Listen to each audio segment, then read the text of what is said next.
Good morning and welcome to Mental Health Monday, the place where we take bite-sized pieces of mental, spiritual, and emotional health and seek to grow in our awareness, because awareness gives room for movement and movement can lead to freedom, and it is for freedom that Christ set us free. So for the next minute and a half, I'm just going to talk a little bit about maybe this weekend, and just let you know that I'm going to start the topic at 2 minutes after. I learned some things this weekend. I learned that if you're pulling in an anchor from a sandy bottom that's supposed to hold a houseboat, and it's too muddy to hold it, that if you pull just right, you might disturb a 13-foot alligator. And that's something I learned this weekend. I learned this weekend that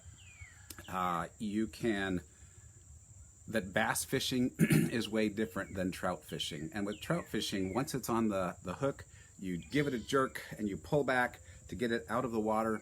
And if you do that with bass, you have a bluegill on your line, and then a bass grabs it and you jerk and pull back, that bass could be a very surprised bass, because suddenly that bluegill has been jerked out of his mouth and it is no longer on your hook, and your hook is way up over the top and backwards. I really had a great time canoeing with my wife on this beautiful place, Silver Glen Springs, being able to see the bottom and the clear water and paddling out on just a beautiful morning, and it was wonderful. And so as we had that time, it was a blessing, and it was really great to be gone for a week with no cell phone, and that sometimes is what we need as well. So today what we're going to be talking about is continuing with our series on June is for journaling. And we've already talked about the early research, the first 2 studies that were ever done on journaling, and we discovered that journaling for 4 days straight for about 20 minutes each increases our sense of value and insight, even for the things that we journaled about. It does disrupt us a little bit in the moments, about as much as if we watched a sad or scary movie. But we also recognize that it moves our processing from back in the amygdala, which can only scream danger, danger, danger, oh no, and when have I felt this way before, up into the right prefrontal cortex, which can actually give insight and understanding and meaning to sorting through what did happen and what might happen in the future. And we also recognize that it increases our immune response by a measurable degree. And so that was really, really helpful. Then we took a look at when not to journal, and sometimes when journaling is not helpful. And that was insightful for those of us who have always heard our whole life, oh, you're supposed to journal, and kind of shame on us if we are not journalers, and just recognizing that there are some times and circumstances when it's not that helpful to journal. And today what we want to take a look at is 4 time-tested methods of journaling. There's actually been, after those first 2 studies that we looked at, there's been over 1,000 studies that have been done on journaling, and there's been lots of practice and practicum on how to journal and what seems to work best. And so today we're going to look at 4 examples. This is not an exclusive list. This is just 4 that rise to the top. And one of them we've already looked at. I'm just going to summarize that we could call it free writing. Okay, and in free writing, that was in week 1 of June. And we took 20 minutes and 4 days in a row and write about pretty much whatever is going on inside of you about something that's been disruptive, and trying to hit that balance between writing out what is going on emotionally and cognitively. So being able to free flow between the 2 of them. Just a note too, if you're doing that and you end up 15 minutes in and you feel like you just got stuck, I don't know what else to write, just pause for a moment. And as you pause, ask that question, what's left to write? What is there that hasn't been written? And oftentimes, just that little pause and that question can give us additional things to just pour out. So as you pour out those things, don't feel bound to that 20 minutes. If it ends up being 10 minutes or 15 minutes, that's fine. But when 20 minutes hits, go ahead and take that 10-minute break afterwards for positive self-care. And for any of these methods that we look at today, that last 10 minutes is really, really essential. To be able to purposely, even before I start journaling into difficult things, decide on what I want to do for 10 minutes afterwards that's going to be encouraging for me, that's going to be helpful for my spirit, that's going to be helpful for my mind and for my heart. And so that little bit of self-care is really, really helpful. Okay, so free writing, that's the first one. The second one, we could call it mapping. And this one, a number of people would be a little bit miffed to call it journaling because it might not start off with writing out words. It might start off with a picture of some kind. And mapping is sort of that thing where maybe there's a timeline, and I'm starting at some specific point. When I was 13 and first had blank happen to me, and then the other times that has happened along the timeline. So I'm writing those specific things as it's happened to me, or positive things or challenging things that have happened. So that's one way to do a timeline. You might even consider it being like stepping stones. As I'm walking across this stream that is my life, and there's these certain stepping stones, significant events and things that have happened, and beginning to identify and name those things, and then write out what those things are. Another way to look at it is sort of a heartbeat where I had highs and lows, and my timeline might have some lots of highs or lots of lows or some of both in between. And even that visual can help me grow an understanding and insight about things along the way.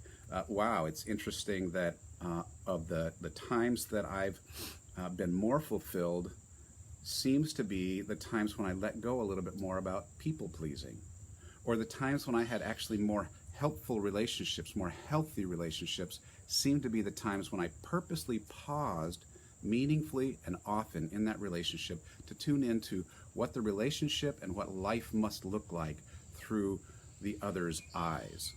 And that those times I might be able to gain those kinds of insights as I pause, as I'm walking through this. I might ask questions. There might be themes that I write down, all the different jobs I've had and how fulfilled I felt in those jobs, or healthy versus unhealthy relationships, or the path in my past of dealing with unhealthy behaviors. And as I've dealt with those unhealthy behaviors, what's been helpful in reducing that, and what's contributed to me doing those things more.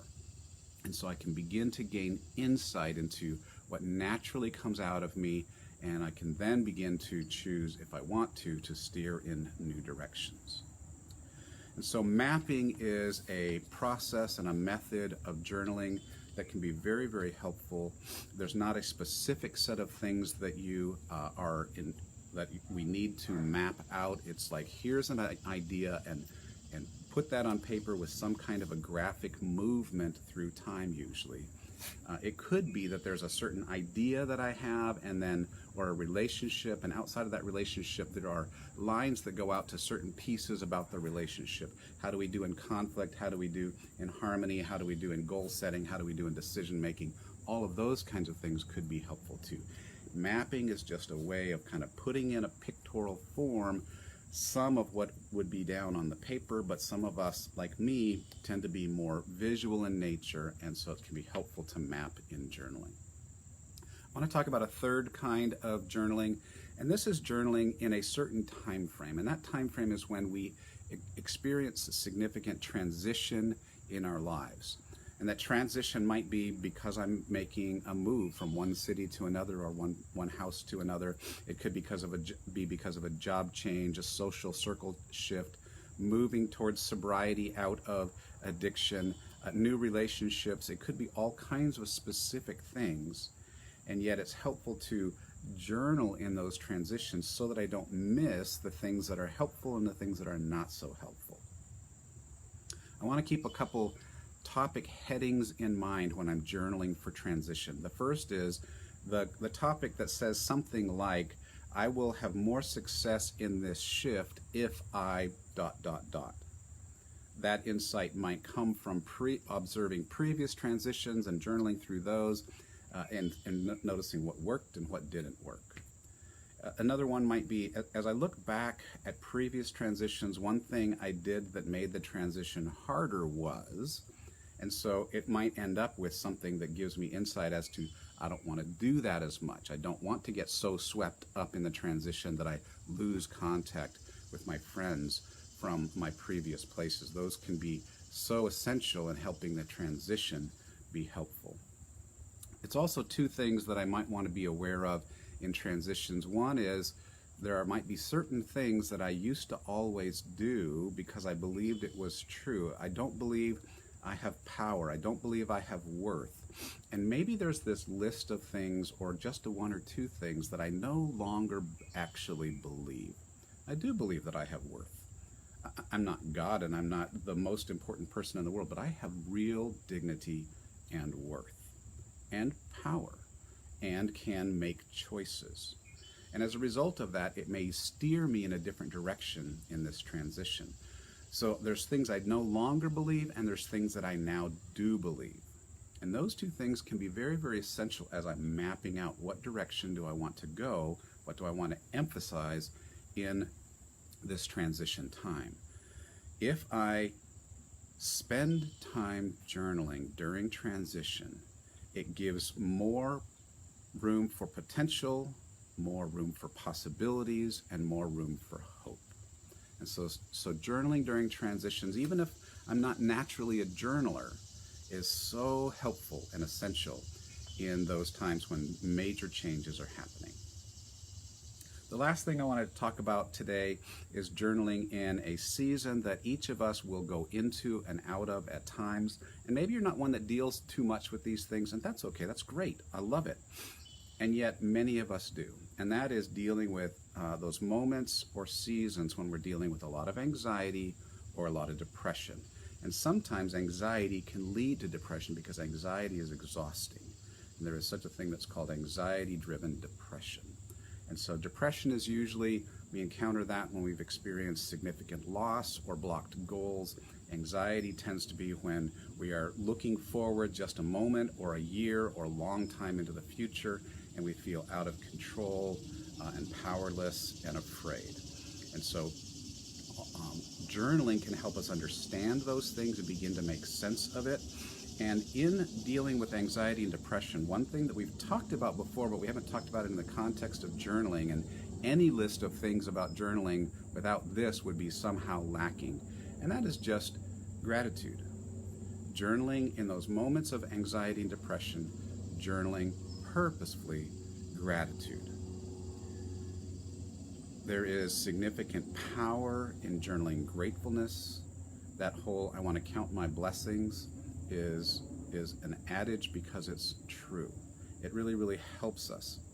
Dawn gave each of our kiddos for Christmas in their stocking a gratitude journal, and they were all different kinds of journals. And she kept one for herself, and I love the title of this gratitude journal.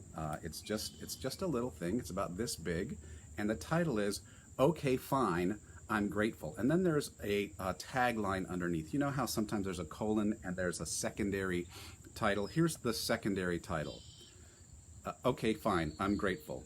A journal to catapult me from my default position of griping and negativity to the long-resisted stance of counting my blessings, because it turns out that focusing on the positive actually might be better for my mind, body, and spirit, in no small part because unhappiness is the gap between expectations and reality. So even though this whole gratitude thing feels like a bandwagon on the woohoo train, the fact is that deep down I'm ready to start looking at the roses rather than the thorns, and if you absolutely force me to admit it, I will say that in all actuality, I do have so very much to be grateful for.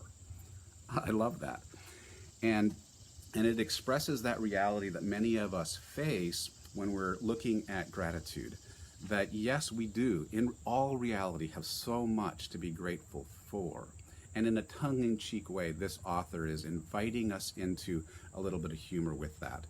Just recognizing that it is something that we might resist. It is something that we might hold back on, and yet it is something that has so much value. I think about that passage where Paul invites us in Philippians 4.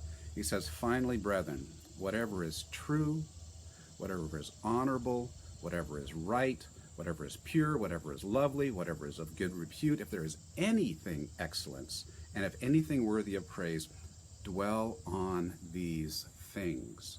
And it's almost as if Paul was saying, look, journal gratitude.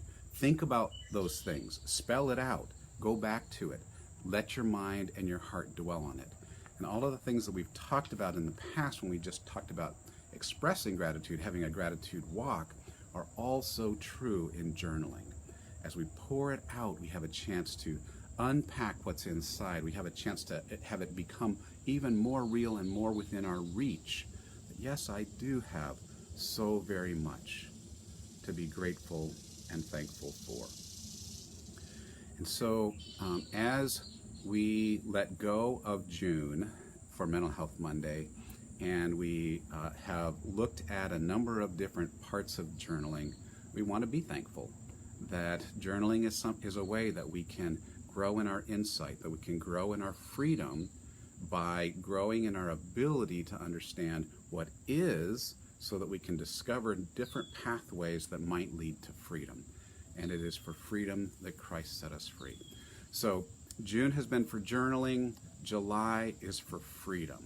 And in July, we will take a look at freedom from besetting thoughts, besetting habits. We will look at freedom from intrusive thoughts.